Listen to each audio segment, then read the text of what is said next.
You are watching Omnus Protocol. I am Charles, also known as Omnus, and what we have now is Cabal versus Avengers. Got Cabal on the left side, Avengers on the right. I am playing Avengers and I have priority. The team is Captain America, it is Thor, Black Panther, Shuri, and Okoye. Jamie is playing Cabal. He's got Red Skull, he's got MODOK, he's got Zemo, and Hela and Rocket to bring some extra firepower. We start off sticking Cap, kind of going right up the middle. We got the Crisis combination is hammers, the Crisis that comes with Thor, and then Infinity Formula right out of the base pack. So Jamie sticks Hela kind of deep on the side. She's kind of angling to put a lot of firepower on that side of the table. So I stick Okoye as well, also in the middle, kind of right next to Cap. I'm trying to go with flexibility. I don't know which direction either one of those want to go, so I'm sticking to flexibility. He goes ahead and puts Rocket also by Hela. He's definitely like declaring kind of what's happening on that side of the table. And then I deploy Black Panther. He has the flexibility of going super far across the table, either directly towards my opponent or kind of like redeploying himself. And then my opponent goes ahead and sticks Zemo kind of centralized. He's also a very fast character, so he can go any direction that he wants. Now, have to start declaring some of the big boys. So I stick Thor, kind of declaring he's on that side of the table. I wanted to make sure he has the option to pick up the hammer and then throw his hammer at someone if he wants to. This move kind of surprised me. I was not expecting Red Skull to end up that far to the side. And so, but there it is. So kind of like, I'm like, is he just leveraging to like control that side of the board? But Shuri goes with Thor, and then he goes with a very centralized positioning for MODOK, and that is deployment. So let's get into it. We're about to hop into round one of Cabal versus Avengers, and I'm excited to show you guys this game because this was a blast. So check it out, starting round one. All right, so I have priority, which means I'm launching into this thing first. I decide that I'm going to go kind of an assertive initial play, and I immediately use advanced R&D to have Okoye shift one of her power over to Black Panther. I kind of contemplate whether or not I wanted to use it on, say, Thor and be able to shift multiple, but in this case, I really just wanted to make sure that Black Panther could do this one maneuver. So he uses that one power so that he can pounce forward for one because he's an Avenger. Then he uses his long move, gets up to the hammer, and now still has a power left so he can pick it up. And I'm checking and just kind of go like, can I move back and be on the point and not just get ravaged by Hela, claiming souls? And I realize that's probably not going to happen. So in this point, I'm like, all right, I'm going to use his, incredible speed, and I'm just going to get Black Panther and that hammer into at least a relatively safe spot to try to like hold it and give myself, some sort of VP advantage, hopefully in the long game. So at this point, I'm like, okay, so I do blow a tactics card right away, but I'm feeling pretty good. Jamie decides that he's also going to use his long mover, and he wants to go right after one of the hammers. He does not want to give me the ability to send Thor after that hammer at this point. And so Zemo just doing that double long move thing. Long movers are pretty sweet. Can't disagree there. So he moves up, he grabs a hammer, and that's really all Zemo can do. So, all right. Well, I mean, first plays of round one. We're both after hammers. Makes sense. You can't sit and dilly-dally. You got to make sure you get those as soon as possible. So this is where I wasn't necessarily sure what the next plan was going to be. He's going to have the last activation, and so I've got to figure out. I got to figure out some sort of plan here to try to like remain in control because I know he's going to have the last activation. I know that Shuri isn't necessarily going to be able to just push someone off the point as the very last thing in the turn because I have priority. So I'm thinking Zemo's a relatively fragile character, especially at range.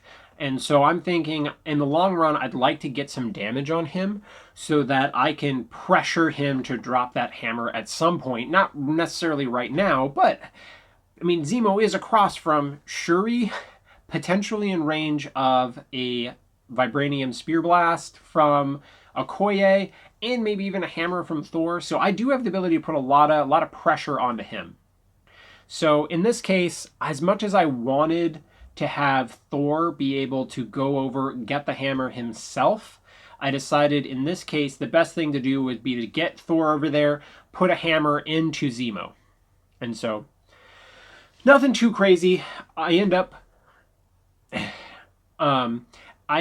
using the the one power off of Shuri, trying to increase my damage. All I end up with is shock and 1 damage. So not anything too crazy, but again, that still is putting pressure on Zemo to try to play into the long game here. So, all right, so we've got a shocked Zemo, and now he's got to decide what he's going to do next. Black Panther's pretty safe, but he's got to start getting some characters moved. So he just decides put Rocket up in a safe spot. That dumpster is in a great spot to kind of block LOS to Rocket, and so it's a nice safe spot where he's going to be on the Crisis and in range to shoot a lot of possibilities. So Rocket's definitely creating some threat.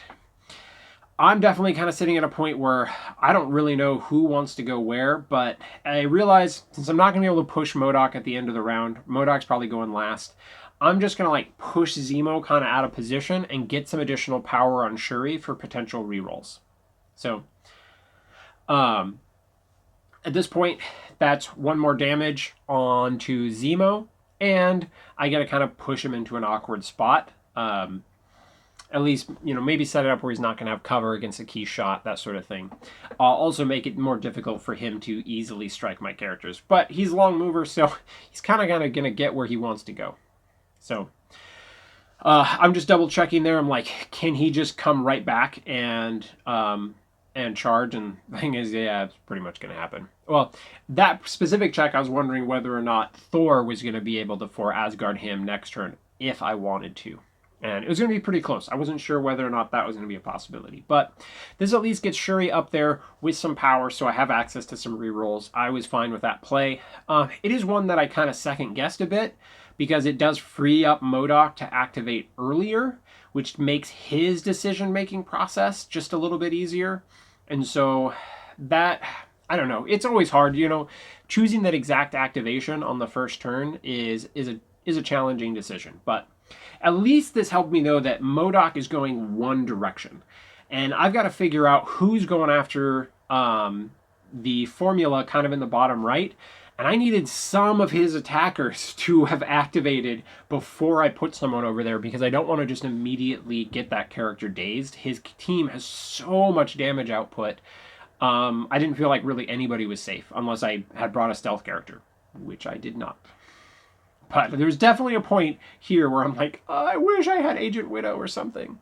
So I decide here I'm safe to move up Okoye. There's not a whole lot of threat that's going to come on that side of the table. I want to get her up on the point.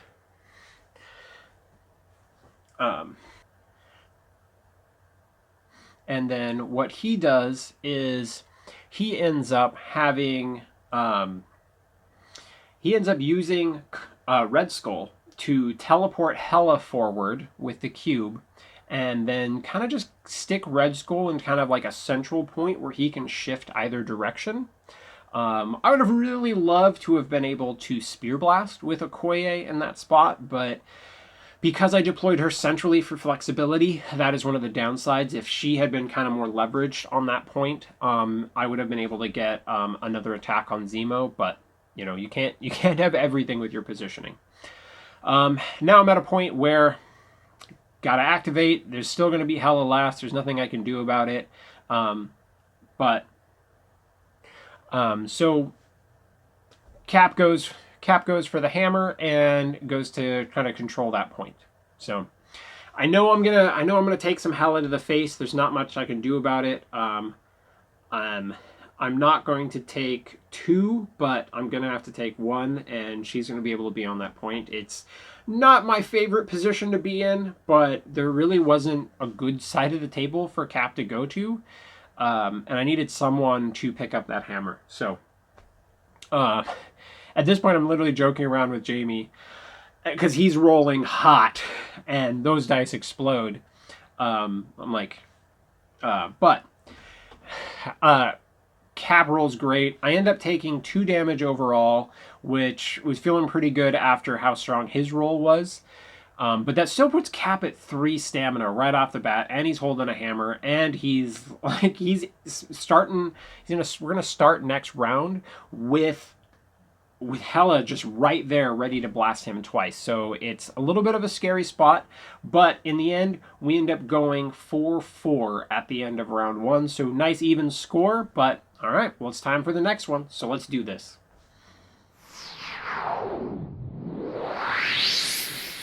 All right, we're on to round 2. All right, score is even. We are 4-4. I still have priority. We've both spread a little bit of damage. I've got a couple of points on Zemo. He's got a couple of points on Cap. So both of us are primed for some really crazy turns here, and I have no idea like how this is going to end up unwinding. So looking at the table, there's the option. I mean, I could go Thor early. I could try to move Cap to safety. I can go after Zemo with even Okoye or Thor. So I'm definitely feeling like I have a couple of options here. And there's a part that's like, do I potentially go after Zemo? Do I Shuri push MODOK out of the way to kind of like avoid him having a crazy turn? And what I end up deciding with is I want to go for a safe play. I want additional power on Shuri, and I want MODOK to not be able to double attack right off the gate. And so the decision here is I get 1 damage on MODOK, and I'm going to push him. Unfortunately, I'm not in a spot where I think that I'm going to be able to get him with 2 pushes. So I decide to just send him as far backwards as possible, and then I'm going to put the second shot into Zemo. Again, trying to soften him up, make him an easy target. So get 1 more damage on him, and so now Shuri's got a little bit more power to potentially set up some rerolls on that side of the table. I mean, that's what she's there for. The idea is that she adds some durability to the Avengers team, gives them reliable rerolls and such, and I really knew that I was going to need to blow some rerolls on defense. Or to like get a key attack through. So feeling pretty good about this. Like MODOK's kind of out of position, and I've got now 3 damage on Zemo, and he's got a lot of things that he wants to do right away, and he's not going to be able to do all of them either. So this is where the pain comes, and I know it's coming, and there's a part of me that's like, oh, I wish that I Avenger Assemble Cap out of the way. But Hela activates, and now he uses his first Claim Soul token to do a 7 dice Claim Soul into me. It's rough, so take 2 damage overall, brings Cap down to 1 stamina, and now there is another Claim Soul coming at me. I'm like, all right, Cap, you did good, buddy. You did good. But I'm imagining that I'm dropping the hammer at this point. And he starts off with 3 successes. I drop mine, and there's just no way. So that's it. Cap days. Beginning of round 2, got one of the more durable characters, but he is not as durable when he has to take Claim Souls. But I'm posing the interesting question now. I'm like, Jamie, where do you want this hammer to get dropped? Like, where do you want it to go? Because Hela's already activated, and she has no movement left. If she had gotten it on the first blast, I would have been so screwed here. But thankfully, I'm able to make it take 2. So he's got to make the very challenging decision of where is the hammer going to go. And he's just like, let's make it as awkward as possible for me to get to it. So he sticks it pretty far back. This is going to be a situation where I'm glad Panther's a long mover. But so okay, so I lose Cap, but he is not getting the victory point out of it because he can't get to it. And even if he puts it a little forward, like it's not really a spot that Rocket wants to go either. And so I'm not feeling too terrible about that. I'm happy that it was that side of the table, getting that early days, because I think I can still play my way through this. So now I lost Cap, but now I'm thinking I have an opportunity to get Zemo days before activating. Um, but looking at it, it's going to be another situation where if Zemo drops it, there's a reasonable chance that I can't get that hammer either. But with who he has over there, it's still going to be awkward. I think even if I make him drop it and it takes me 2 attacks. But all right, so Okoye goes for it. I'm figuring I got Shuri rerolls. I've got her reroll. I'm really hoping I can get it in the first attack. But Zemo's pretty solid. He's got 3 energy defense plus a reroll. So free reroll to a blank, and then a Shuri reroll, still blank. Zemo rerolls, and overall we do no damage. And I'm super sad about this, but that is life. So, all right. I need 2 damage.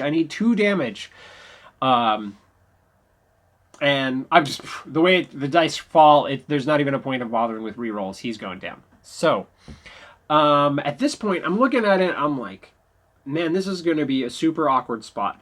In the moment, I could not remember whether or not a token could be partially on terrain, but it can. So I erred on the side of placing it in a spot where the entire token would be either on or off terrain. It would have been slightly advantageous for me to stick it where it was kind of partially on. That blue canister would have been better. But I thought it was still going to be fine because whoever's going to go after it is going to have to double move. And I thought that was going to be a really awkward spot for MODOK to try to go after. And so I wanted to make sure he couldn't get it in one move. In which case, if MODOK has to double move for it, and so he gives up that entire activation, I would be okay with that. So in the end, it's almost on the edge of the table, right? But okay, so we started off round 2 with Cap getting dazed and Zemo getting dazed. We're just laying into the core box characters, just punishing them. But I leave Jamie in an interesting spot because Black Panther's still kind of hidden, MODOK's out of position, and Zemo's dazed. And so I'm feeling good with how, like, despite Cap going down, I'm feeling pretty good about the overall table state. And in this moment, he decides, all right, Rocket is just going to activate and chill and stay on the point because he's got to do something. And he wants to see where the rest of the side of the table goes. So now that Rocket's activated, I'm feeling safer about Panther. I could have activated Panther even if Rocket hadn't activated, but I really didn't want to risk him getting a lot of early damage on Panther. And in this moment, I'm trying to decide if I want to put Black Panther on the point and score that VP, or if I need double hammer Panther threatening Hela at the beginning of the turn. Thankfully, the fact that I am an Avenger in this case allows me to pick up the hammer, and I know the one that I'm going to generate at the start of next round would give me enough for Mantle of the Black Panther, so I have the rerolls. In this particular case, I'm still thinking, like, okay, there's still kind of Red Skull in the middle who could attack, and I've got to make a final decision. So I end up deciding the best thing for me to do is I've got to put some pressure on that side of the table because those two just deal too much damage for me. And I've got to be able to leverage my priority in this case. And when you've got Panther with double hammers, I think you go for it. But in this moment, I'm still like, oh my God, I don't know. I'm like, all right, we're going for it. I'm gonna give up that point. I potentially take a Cosmic Blast from Red Skull, but I feel like it's worth it. I don't want to be there, and I want to be able to punish Hela at the beginning of round 3. So that's where it goes. So Panthers double hammer in the middle of nowhere, ready to throw down. It's both exciting and terrifying. So now I'm wondering, I'm like, what's Jamie gonna do over here? He's got MODOK and he's got Red Skull. So he's trying to figure out whether or not what MODOK's going to be in range from if he gets teleported. And Red Skull's teleport is pretty far. He just has to be within range 4, which is pretty easy. And he wants to get MODOK back in range of putting a ton of pressure on that side of the table, which I don't blame him for. If you're running MODOK, you've got to bring the pain. Like, if MODOK's not attacking in a lot of cases, you're probably doing something wrong. You want to really maximize the damage output of that piece, because for point, there's not many characters that stack up against MODOK. Like, his damage output, especially since he's got a hammer, is real crazy. So that ends up being what he's going to go for. He's going to stick. He's gonna go for the place with Red Skull.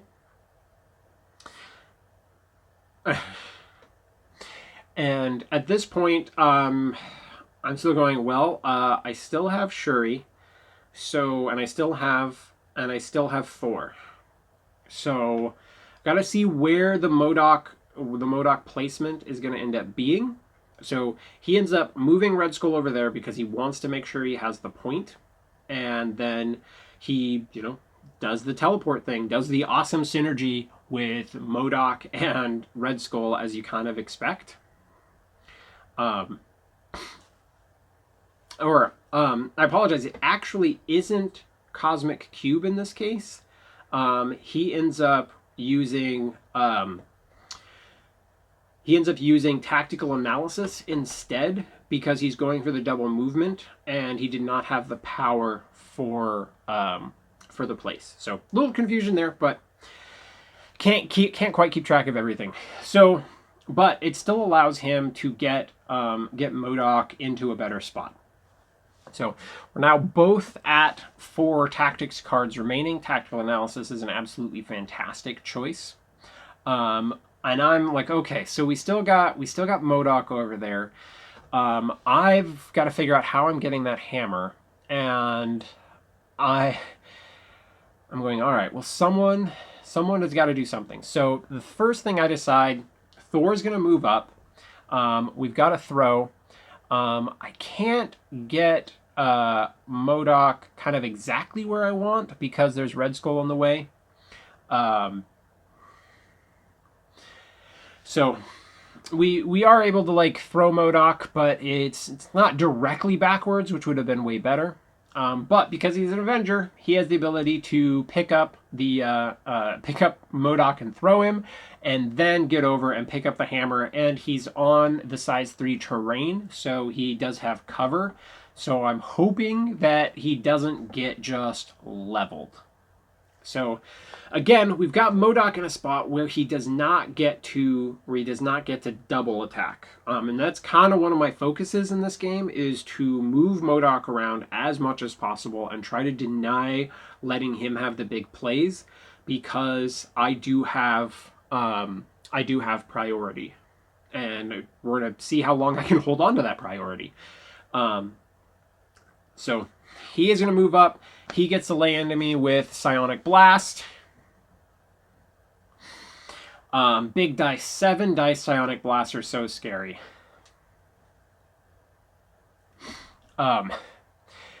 Okoye's taking the hit. And I end up blocking 3. Shuri also gives Okoye a reroll. I'm trying to see if I can... and I end up with 4 blocks after both rerolls. And so his 7 damage is reduced to 3, and Okoye is barely living. I'm actually not sure if that's a good thing or not in this case, but ends up working out okay. But he has a ton of power.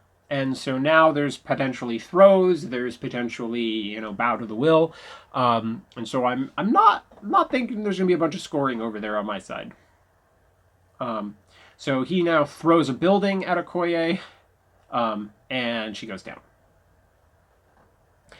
And then he also uses bow to walk Shuri off of the point. Again, just at this point with a dazed Okoye and Shuri getting walked, that means there isn't really a whole lot I can do as far as the crisis on that side of the table.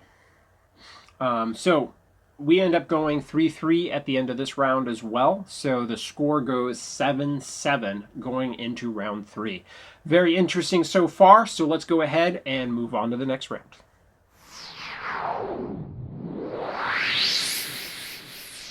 All right. Now it is on to round 3. This is gonna be a crazy round, one way or another.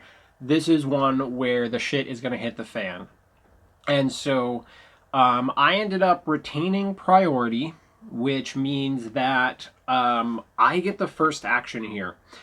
And there's obviously some options because maybe I go after Zemo and try to just get him KO'd before he gets to do anything, and he is kind of loaded up on power. But I also have Hela facing down against Cap and Black Panther. That doesn't look good either. And so what I end up coming up with is, because I went with the aggressive positioning for Black Panther, I feel like this is probably the time to see if I can take control of that side of the board. So that's what I'm going to go for. It's time. Like, Panther's got 2 hammers, right? He's got 2 hammers. 2 hammers. It's time to mantle up and see how things go. So, 1 for mantle. Again, he's an Avenger. It's good times. This is part of why the Avengers team works. And so 7 dice strike into Hela. She's got 4 physical defense. She's still a beast. No damage on her so far. I would love to one-shot her here, but that's not going to happen. The way the dice come down, I end up getting 2 damage on him, which is okay. Like, it gives me 2 power. So I'm glad they didn't like spike in any bad way. I know he has recalibration matrix, and so I'm slightly worried that if 1 were to just spike really heavy and then he just gets to kill that roll, that this is going to go really bad for me. I do have to push, but because she's kind of right next to Rocket, I can do a push on her that doesn't really move her that far. But we just got to go for it again. So now I got to get 4 damage on her, but I've got a lot of dice. So, and he's got a big roll. So I ended up with 3 crits, and I get a reroll dice.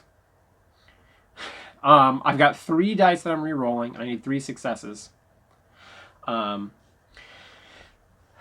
So over the course of those 2 attacks, 7 dice with as many rerolls as I really want, I end up doing 4 damage to her.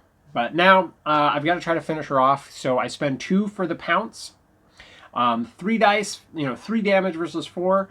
I'm a little worried I'm not going to get there at this point, but I don't have to roll anything. He's just got to roll some successes.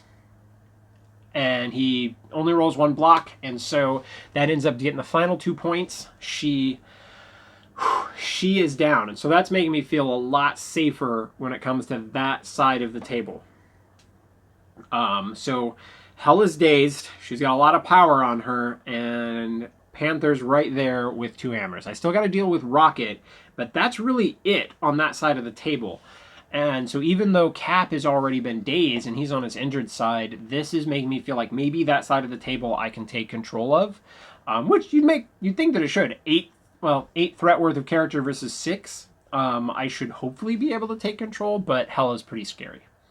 So now he's thinking, well, Hela caved, so obviously the other big play was that Zemo needs to get used.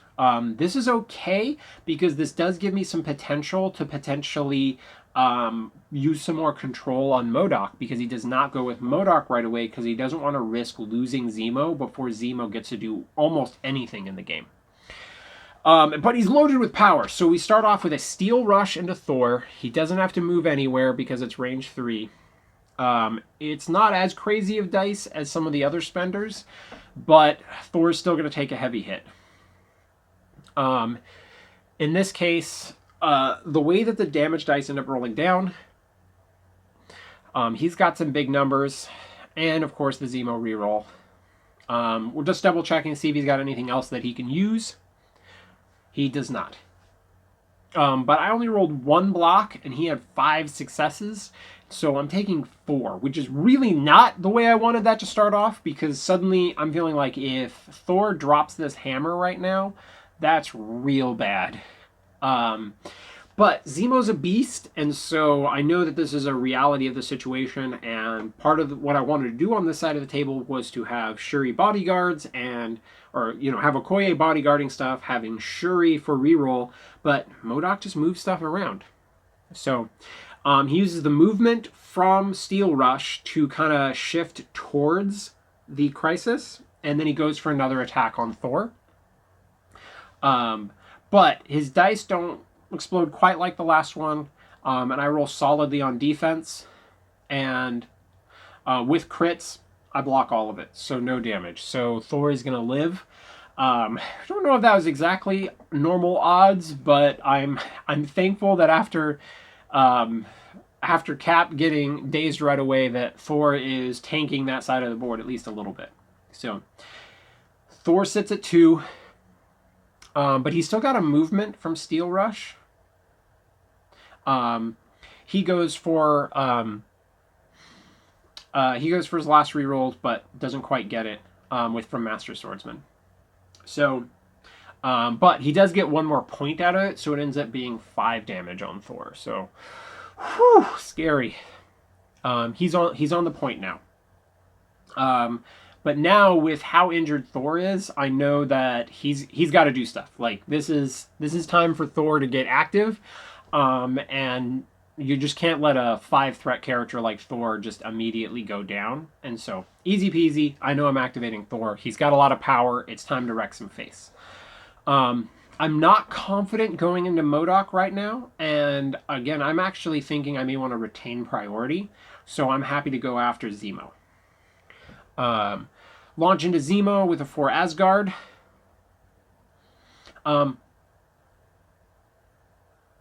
He ends up with 1 block to begin with. I'm thinking about Shuri rerolls. So I get to reroll 2 more. At this point, I'm like, God, I want this to do big damage. Double checking, he's going to have 1 die reroll because he can't Master Swordsman on defense. And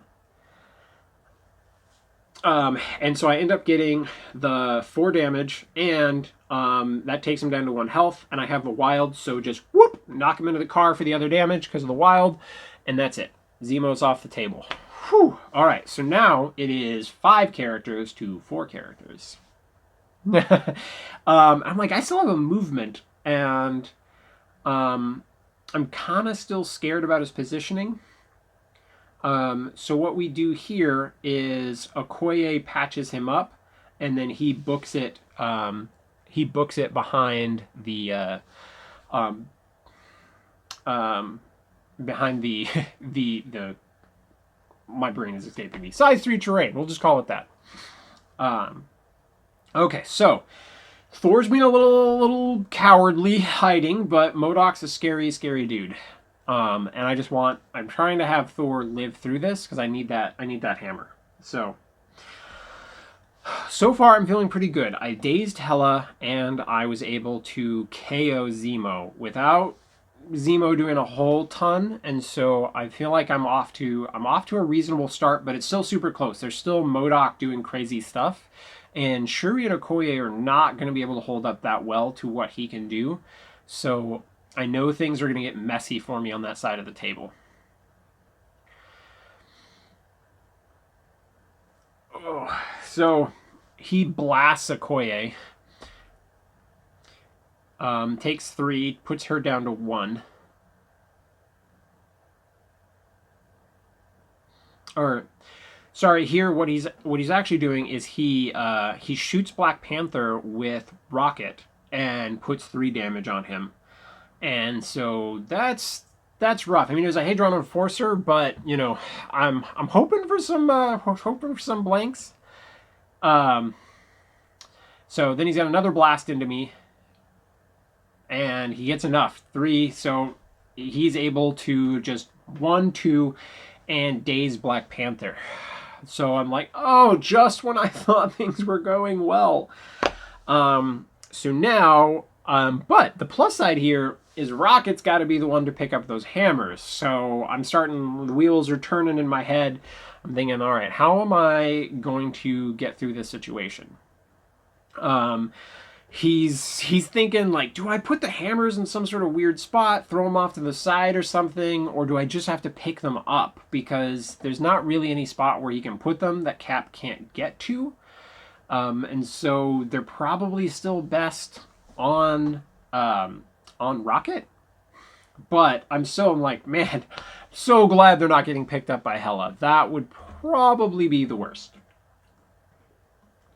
But there's also some really scary potential of what happens when Rocket activates and is getting 7 die attacks. So I'm still a little worried. But I think I have some play over there. Cap has got some tech for ignoring Rocket shenanigans. But I want, again, I have an opportunity to do something to manipulate MODOK to try to avoid him getting 2 attacks in a row. So Shuri just shoots him, watch to push him. And again, any chip damage that you can kind of do into MODOK to kind of soften him up can really work to your advantage later on if you do have to go for him. So getting into some damage here and there. Again, I can't get him a full push because of the terrain, but I just want to push him as far as I can. Here we're like double checking kind of like the exact angles. And I kind of also wanted to like keep him away from Cap, and realizing that with the exact angle we needed to go for, he's gonna have to be a little bit closer to Cap, but we're just trying to, keep it as clean as possible. It always looks a little different from each side of the table. So we determined that was the best possible spot for Mr. Mo. And then obviously Shuri can't shoot him again, so she just moves up onto the point. I know that MODOK is still going to do some painful stuff over there, but that still felt like the best thing that I could do. At least this way, it may force Red Skull to teleport him. But at this point, I'm kind of thinking I've got to take control of the bottom side, and I think I'm going to lose the top eventually, but I need to stall it out as much as possible. So he generates his power. Red Skull does not take any damage. He's able to teleport MODOK.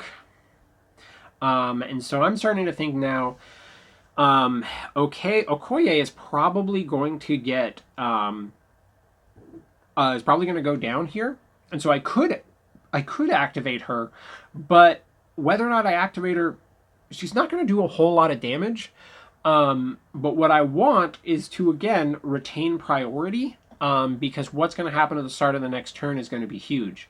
So I'm thinking I specifically do not activate Okoye, so that if he wants to take control of that side of the board, he is probably going to have to give me priority, or at least make that decision very difficult. So time for a tactics card, because Cap needs to do some stuff. Because if I throw shields at Rocket, I am not going to be able to pick up the. I'm not going to be able to pick up the hammers. So I decide to go ahead and Avengers assemble forward. Go ahead and throw a shield. Thankfully, it ignores LOS, so even though he's behind it, I can still see him, and it ignores cover. So ignore that little Rocket benefit. Overall, he ends up with 2 blocks. So he ends up blocking 1, taking 2, so I need to do 1 more. I kind of wish that I would have been able to get that with 1 shield, would have been really sweet, but not going to happen in this case. Second shield throw. I stop and I'm double checking my tactics cards, and I have Face Me, and I was starting to think it would have probably been better to maybe move him forward and take one of the blasts from him, but it does have 2 hammers, so maybe it's not the best idea either. But I am able to get him with the second shield throw, and then Cap now has 2 hammers. So, all right, so it's kind of weird because I'm not used to Avengers being this offensive. But with this mix of characters, it's working out really well. I think having Cap lined up against Rocket is a pretty sweet spot, because there's not many characters that just straight up ignore so many of his benefits. So having Cap over there really helped me, as if that had been Okoye trying to line up, she's not going to be able to see him, he's going to have cover, it would have been rough. So, but I can't move back onto the point, unfortunately. But MODOK's now laying into me. And I'm just looking at the math, and I'm like, I could reroll one. I reroll with Okoye's base ability, but I'm not spending anything off Shuri because in reality, I'd rather save the power. And I'm okay. The whole plan is that Okoye's going down, and I kind of needed that to happen. So, all right, Okoye's off the table. We're both down to 4 characters. But he does not get to chair into Shuri because Okoye is removed from the table. So this allows me to keep her, but he's still gonna walk her away. Bow is a pretty cool ability. Let's be honest. So this sets him up in a pretty good spot where he's going to be able to take control of that crisis element. Not my favorite spot, and Thor is starting to get pretty scared over there. And so now this is where Shuri gets bowed away. And so she's again, we're playing a very manipulative game on that side of the table. Lots of pushing and advancing and placing and trying to keep everyone in the right position. It's often surprising just how placement focused and positioning focused MCP is. I think that's one of the reasons why I'm such a huge fan of the game. But that's everything. So now we end up in another turn where it ends up going a score of 3-3, which now puts us at 10-10 going into round 4. Neither of us have been able to dig up an advantage, so really excited for the next round. Round 4 is gonna be significant, so stay tuned, check it out. This is round 4. We are tied up 10-10. That is the current score. Because of Okoye going down, this allowed me to retain priority, which is a pretty big deal. I have got to deal with something on the Hela rocket situation. So at this point, Black Panther is on his injured side. He does not have the hammers anymore, but I still think that he is going to be the right character. Because of his rerolls, he's probably going to be the one that's going to save me on this side of the table. Thankfully, again, the decision to not activate Okoye was important. I was specifically waiting. I knew she was going to go down, and I wanted him to make the hard decision of either not taking her out or losing priority. And it may have been worth it to just bow her off, but she's a really effective character for a point, so that could have changed that side of the table. But I retain priority, so now Black Panther's going to go in. With Mantle, he's able to just boop, one-shot Rocket, so Rocket is now KO'd. So Panther off to a good start.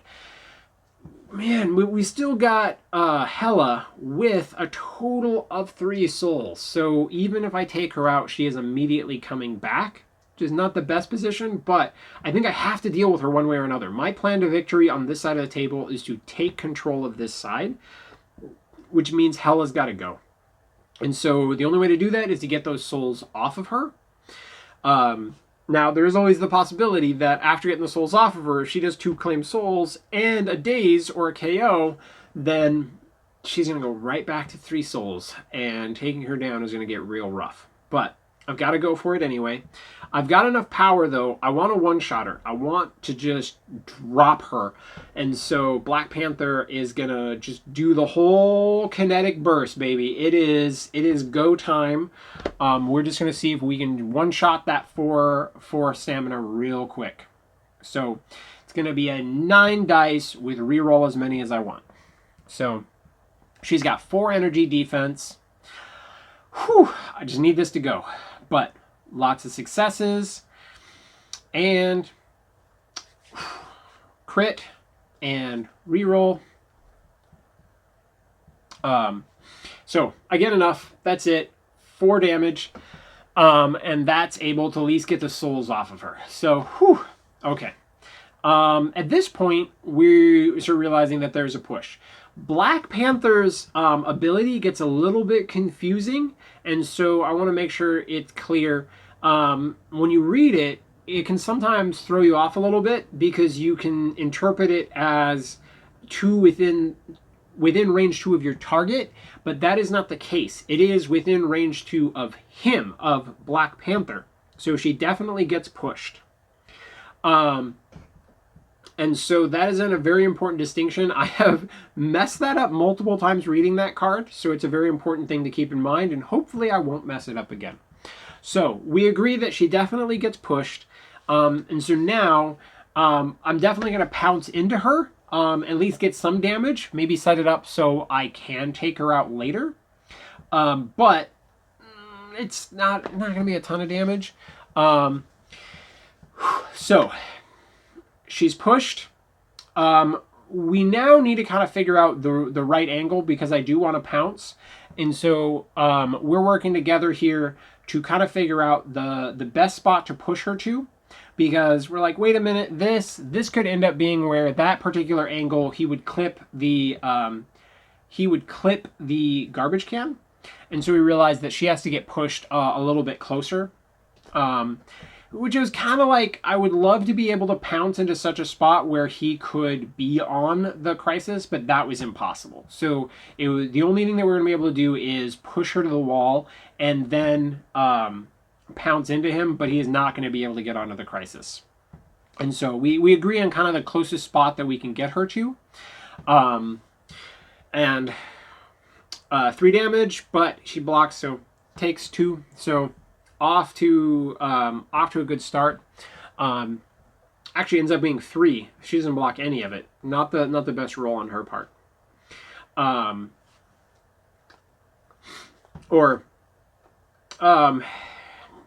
So now he wants to go immediately with Hela because there's a risk that Cap can finish her off. And so he does have a shot here to go back up to 3 souls because he's got the power to do 2 claimed souls. So he decides to go for Panther. I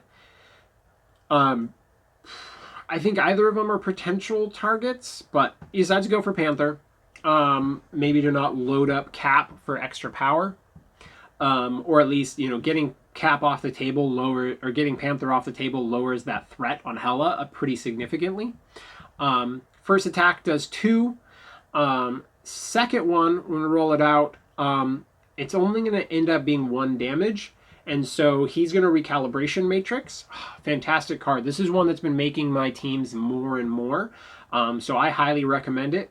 But it's not too crazy for either of us. It ends up netting him 1 more damage. So not enough to completely shift it. So Panther takes 4. He has 2 souls. And so if he'd gotten it, it would have been pretty big. But the average there, when you've got 6 dice, you're probably averaging 3.5 damage. He's got 3 Mystic Defense, so he's probably averaging 1 block per. If the Recalibration Matrix spun it in a really strong direction, maybe that could twist it. But most of the time, you're only going to get 4 or 5 damage there. But we are playing Marvel Crisis Protocol, and sometimes these dice will just say yes or no. So in this case, he doesn't get it. Cap moves up, slams her into the wall, and finishes her off. Because she got down to 1 health between the kinetic burst and the pounce, that he only had to do 1, and so just knock her into the building was all that was necessary. So even though he was holding 2 hammers, he did not have to roll damage on the shield strike. We just wanted to move on.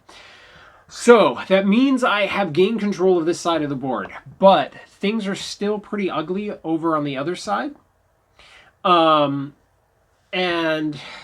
he's got to deal with Shuri and he's got to deal with Thor. Pretty sure this is gonna go wildly out of control here. MODOK always seems to turn around games for my opponents, or for me. MODOK kind of does that. So, in this case, he decides he doesn't want to give Thor an action here. It was also something that maybe I could have activated Thor before Cap, but there is still the potential that MODOK just goes and wrecks Cap, in which case I drop 2 hammers and then the game is over. So thinking back on it, maybe the right move there, instead of activating Hela on Panther, would have been to see what MODOK can do to Cap. But he wasn't directly in range for one, so it would have been like one hit. That kind of stuff is hard. So he he launches into Thor. He ends up dealing 3 damage and saps 3 power. So I lose 3 power, then I gain 3 power. So knocks me down to 3. Thankfully, I had patched up before, so I was back to full. So he spends 2. He throws the size 3 terrain at me for damage. I got to roll. I need to block at least 2, but I do not. And so I drop the hammer, and Thor is dazed, which was pretty much exactly what he wanted. He does not have another attack for Shuri, but because he did enough damage with the first attack, he has the power to bow her as well. This is pretty key because it means that she can't push him off of the point and then walk to it. And so that's going to probably mean that we tie up this turn again. So all looking at it here, because he still is going to end up with the last action of the turn with Red Skull, and I'm going to retain priority. Pushing MODOK off to get power doesn't do me anything, because it would actually mean that Red Skull can just generate 3 power and teleport MODOK right back. And so we realized the best thing for me to do here is to just double move Shuri and just deny that point. The only risk there is the possibility that Red Skull one-shots me. Unlikely, but still possible. But still, overall, seems like the best move, because otherwise he'll go up a point on me, and I need to keep this tied. So I stay out from his position, but he's going to still be able to walk up and put a Cosmic Blast into me, which is going to hurt, but 5 dice. I've got 3. I'm still at full. So the likelihood of him being able to do 5 damage with it is pretty low, but you still got to roll it, right? You got to see what happens. Sometimes that stuff just explodes. So Shuri's on the point. This is the last action of the turn. There is the possibility of a Dark Rain, but there isn't kind of the right power on the table. So after a little reorganizing of cards, he contemplates not attacking, worrying about giving me power, but he's going to have to get her off the table at some point. We end up deciding best thing to do is just to like hop him forward a little bit, stay on the point, put the Cosmic Blast into Shuri. So, and there's also the potential to sap power, so that's good too. So he rolls it up after blocks. Looks like I'm only going to take 1 damage, and he doesn't sap. So not a super crazy play for Red Skull, but still one that you absolutely have to do. So the end result is MODOK is holding 2 hammers, and he does not score that point because Shuri is still healthy. Red Skull scores his point, so that's 3. And then Captain America, holding 2 hammers and being on a point, scores 3. So we end up going 13-13. So, man, now we're going into round 5. It has been tied the whole game. I'm ready for you guys to see this final round. Let's do it.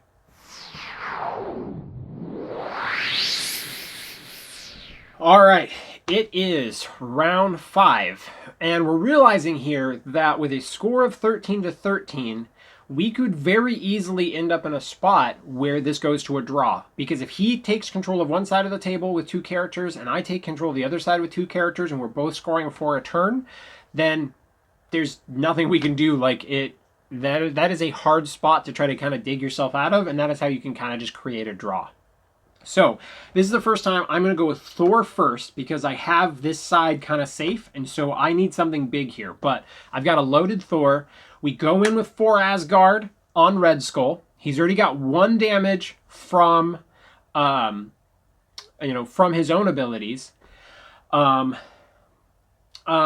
He blows up on the blocks though, and so I'm like, oh, this is starting to look ugly real fast. So I get a damage in there, which so he still is at least staggered, which maybe messes up his plans, but so now I strongest Avenger. I would like to move over onto that point. So hit him with the 4 damage. He takes 3, so now with that, he has 1 stamina left, because he had 1 damage on him beforehand. He took 1 damage from the 4 Asgard, and then 3 damage from the building.